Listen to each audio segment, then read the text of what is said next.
தான் தடுமாறி விழுந்த இடங்களில் தவறிக்கூட தன் பிள்ளைகள் விழுந்து விடக்கூடாதென்று நினைப்பவர் அப்பா.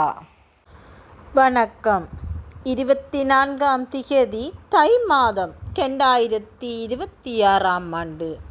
புலம்பெயர் தேசத்தில் வாழ்ந்தாலும் மண்ணையும் மக்களையும் தம் மனதோடு வைத்து தமது தந்தையும் மாமாவுமான அமரர் நாகமணி மகாலிங்கம் அவர்களின் இறைவதம் அடைந்த நாளை முன்னிட்டு யாழ் மாவட்டத்தில் சில்லாலை பகுதியில் வாழும் முதியவர்களுக்கு உணவு வழங்கியவர்கள் திரு மகாலிங்கம் ஜீவகுமார், திருமதி ஜீவகுமார் சம்பிக்கா இவர்களால் இப்பணிகளுக்காக 100 சுவிஸ் பிராங்குகள் அன்பளிப்பாக வழங்கப்பட்டுள்ளது.